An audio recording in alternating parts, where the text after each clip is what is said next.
Hello everyone, and welcome to another video. In this video I'm going to be discussing and offering my own personal experience or explanation, if you wish, regarding this mental health topic. And I'm not going to offer it as in a direct diagnosis, if you wish. I'm going to offer it as a direct explanation of my theory, so you may understand your own anxieties based on this explanation. So let's dive into the talk of mental health and anxiety. Now let's talk anxiety to start. Anxiety is a physically felt mental health problem. It is a mental health problem which you physically feel hurting in your body. Let's move forward now. What do you think is your experience of anxiety?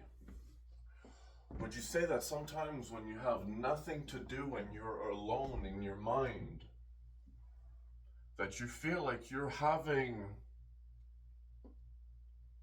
forget conversations, let's put scenarios of things happening, right? Which now you begin to see a pattern. And this pattern, as you step into this anxiety, builds momentum. And it creates this downward spiral of your mental health based on this anxiety. So let's get to the root of that anxiety, if you wish. So follow me along with this video, and maybe you will understand your own mental health a little bit better. You see, anxiety is an internal experience. It is as you think, you are overthinking. Which means before you get a physical response from the world, you have already created an internal mental response. You are overthinking. Because see, the pathway of the thought, if you wish, if I may offer a biblical point to this hand, the word became flesh, if you wish. Because the thought is the word, which all obey. And the thought, the word, became flesh when it was liberated by the body. But without the body speaking it through the use of what is known as your vocal resonance, your voice. Without the body speaking that particular thought, if there's no response, you are now overthinking. You are creating your own response from the external environment. And now what you are starting to see is that you have become isolated. That is the root of anxiety. Anxiety is people feel lonely. And when people feel lonely, they become depressed, they become still. And because they become still, they now no longer have the ability to distract themselves from the thought, from the word. Consciousness, or God, which is this idea that energy or consciousness is here, there, and everywhere. Past, present, and future, all here, right here and now. Even to you as a viewer. And what this essentially means is that as the word is expressed, but you're now depressed, your anxieties are getting the best of you. And this is resulting in now the beginning portion of the next stage of the spectrum of anxiety, which is anxiety is actually the beginning of the experience of echolocation for humans. Whales have the exact same function. It is how they find each other in the ocean. It is how we as humans knew there was people across the ocean, because we could sense there was a world out there. It's called intuition, the purest form of communication between any and all humans. The problem with this form of communication is, if you don't act, it doesn't do. And if it doesn't do, it is you that acts, which is now where you enter the next stage of the spectrum, paranoia, where you're now getting to the point where you start talking to yourself as if you're having a conversation with somebody that's not there, right? Or whenever you go out, the anxiety is so bad, you feel you are either in danger everywhere you go. Because this paranoia, this echolocation, this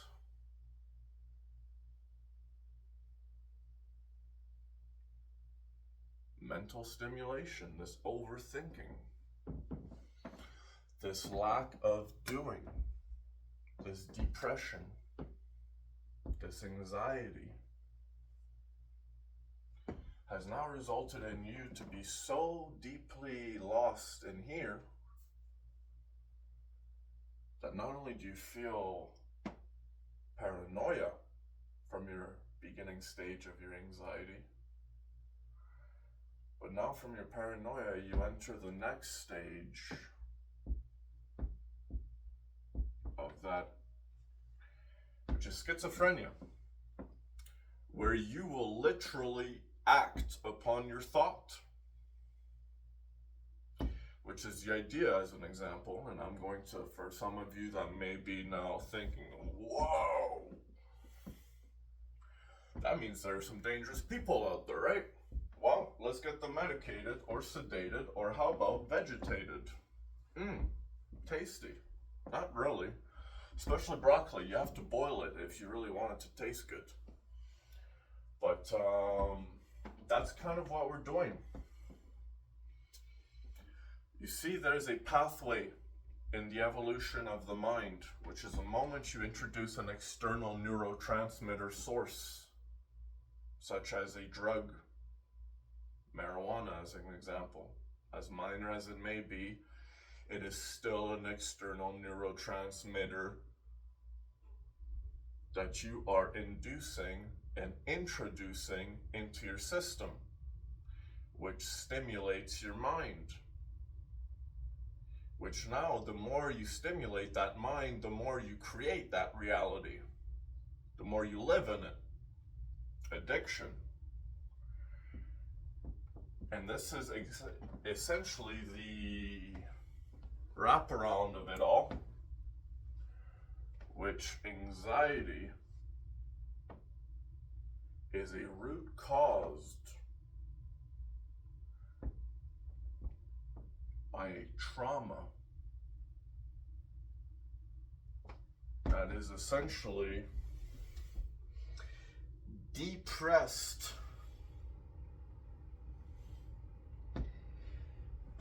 back into the ground.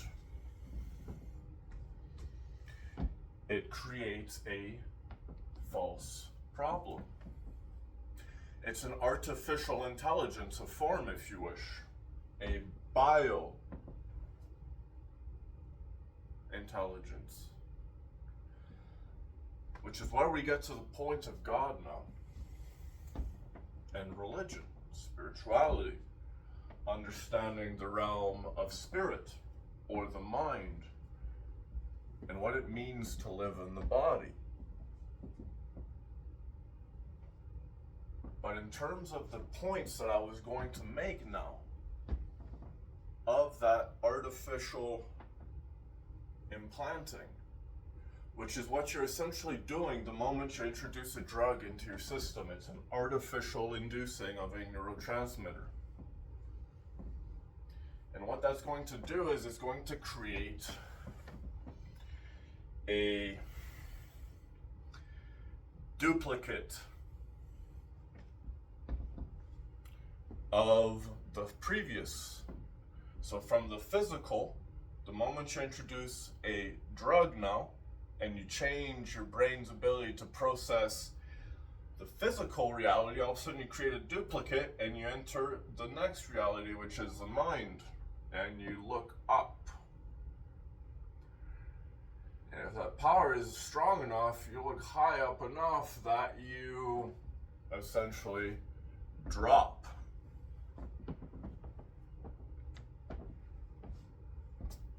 There is a problem with drugs, which we live in a drug-addicted society in the Americas, and I'm pretty sure most places that are heavily religiously influenced also base their religious practice around spiritual plants, which are psychoactive, which is the reason they derive their religious belief from. Because they've essentially been able to separate those particular paths when you go from physical to mental to spiritual. But the big question most people don't know is, where do we go beyond the spiritual? Because the world and the universe, as far as we know it so far, is of only 3 dimensions. But I could get into the topic of the 4th dimension if you wish, which is the next stage or pillar of your life. You see, in the 3 dimensions of your experience, you could say you are in a pyramid. 3-sided, 3-pointed, 3-kinged. Spirit, mind, body. But now you introduce a 4th, so you have to change the pattern. You're creating a square which has all of a sudden a 4th pillar, a 4th foundation to life. What do you think is the next thing that controls your life? It's not time.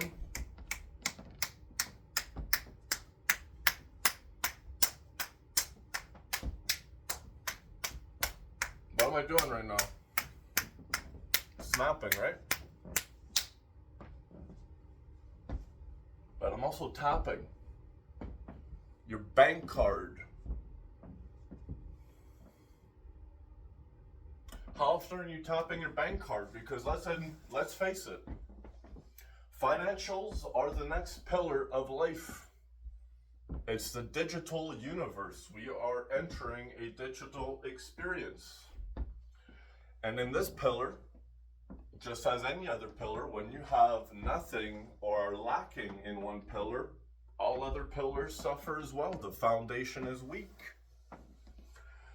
And now you see the evolution of not just the fact that you are technically also a barcode known as your SIN number, which then you can be given your next number, your bank card,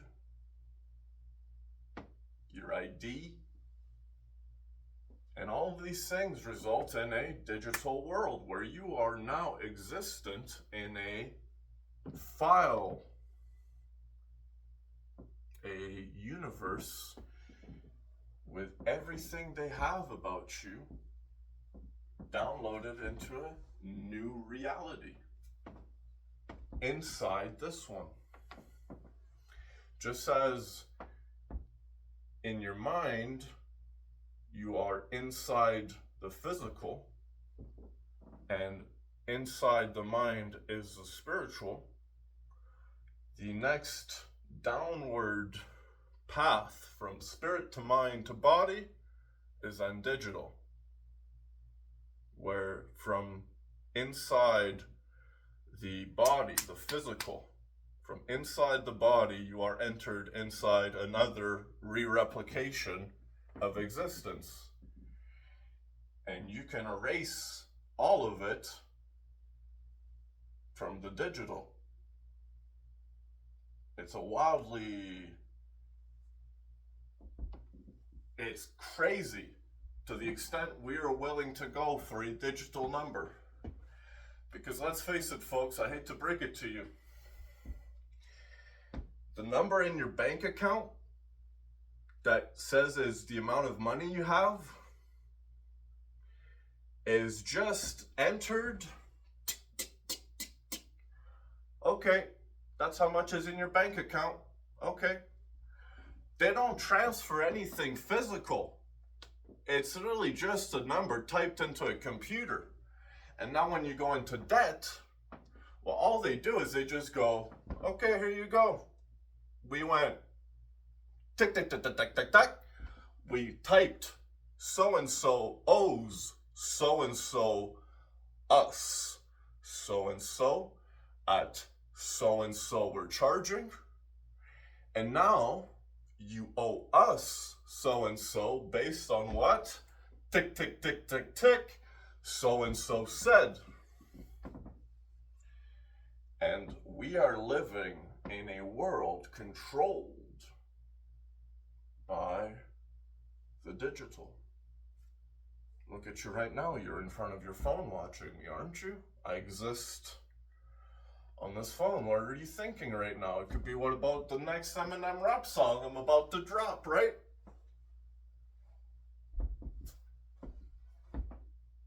That's what I'm saying. We are living in a way we are no longer healthy. And it's resulted in, well, to put it simply, it's resulted in mental illness. Thank you for watching, folks. I hope you enjoy the next video.